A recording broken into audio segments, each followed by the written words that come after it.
Season of Plunder has some of the best craftable weapons in Destiny 2, but it seems like nobody knows how to get their hands on them. I've got all of these crafted, most of them with enhanced perks, so in this video I'm gonna break down exactly what you need to do to get your red squares as quick as possible. Step 1 on our crafting journey is the Captain's Atlas, and this is where you view how many Season of Plunder materials you've got stored. Map fragments drop at the end of the Ketchcrash activity, and you can also pick these up by ranking up your Season Pass and the Starchart at the helm. Treasure coordinates drop from most other things in the game, but if you're looking to make the most out of your time while you're raising your light level, running Vanguard Strikes or playing Gambit is definitely the easiest way to go. You'll get 45 of these for every completion, and we'll talk more about this in a bit. For now, let's move on to the preparation stage. There's a few things you need to know before you start farming, and by doing all these at once, you're going to be capitalizing on every opportunity to get a weapon to drop. The first thing you need to grab is bounties from the Starchart, and you want to go ahead and click the extra bounties icon until it won't let you buy any more. These are clutch because they help increase your reputation faster, and every time you rank the Starchart up, you're going to get an engram that might have a red square in it. You want to combine these with bounties from the Gunsmith and also from Zavala, because you can finish them all at once to raise your artifact and light level faster. That's important for later, and we'll go over it, but before you go, you want to swing by the vault and pull out every red square weapon you've got stashed away. You're going to need the resonant element that drops from these for crafting, and the bounties you just picked up are going to have you swapping guns left and right anyway. You might as well be making the most of it. Now you're ready to start your farm, and along the way, make sure you're completing the Sales of the Ship Stealer quest steps. I want to stress that this is the most important part of the process because you need it to unlock the Starchart perks that make everything a whole lot easier. The first one you want to buy, down at the bottom, under the Swashbuckler tier, is Hire the Skiff Blades. When you pick this up, you can summon some dope looking fallen buddies inside a Ketchcrash and Expedition. Just look for this banner and interact with it. But the part of the perk that really matters is that now, emoting at the end of those activities gives you an extra piece of loot. You want to look for the crew celebrated text on the left hand side to make sure you did it at the right time. The other perk you want to grab from the jump is Floating Debris, or Floating Debris as I've been calling it, because it raises the chance of actually getting the loot you want.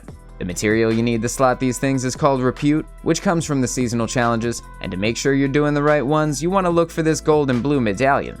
As you finish the quest steps in Sales of the Ship Stealer, you're going to be sent to pirate hideouts, and completing those gives you the relic that the seasonal challenge was talking about.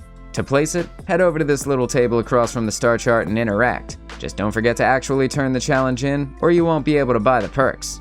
Now you're ready to run Ketchcrash, and you want to make sure you do at least 3 of these to finish the weekly challenge, because that's an extra chance for a weapon to drop. Once you're full on map fragments, it's time to head into the Expedition playlist, so right click on your Captain's Atlas, hover over the box, and to start, you're going to be using the basic treasure map, because it costs the least materials overall. As cute as the Glimmer map is, from the bottom of my heart, fuck Glimmer. You can get it pretty much anywhere, and the fact that it costs 1 extra map fragment makes it a no from me, dog. You don't want to run these activities more than you already have to. Finish an expedition gives you 3 plundered umbral energy, and to spend that, the only thing you want to buy is the Weapons of Plunder engram from the helm.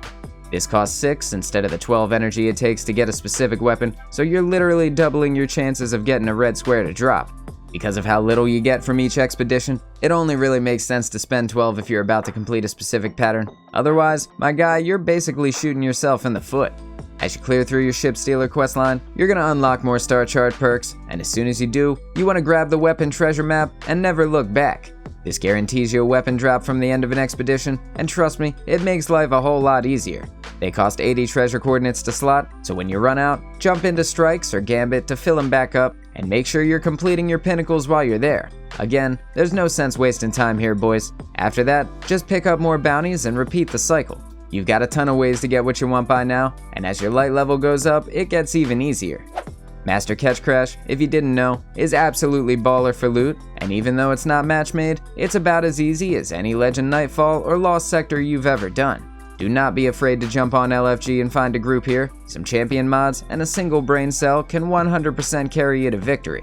When you complete it, 3 chests spawn, and among that loot is a guaranteed seasonal weapon, as well as a high stat roll piece of armor, and you get the chance for Ascendant Alloy, which you'll need while crafting for those enhanced perks. Later on down the line, you can also pick up Hidden Compartment from the Starchart to get a guaranteed deep sight for your first Ketchcrash of the week, and if you're doing everything we've gone over today, my brother in light, you'll have these things crafted before you know it. If you got value out of this, press the like button and sub for more. I'm Moonchild, thanks for watching.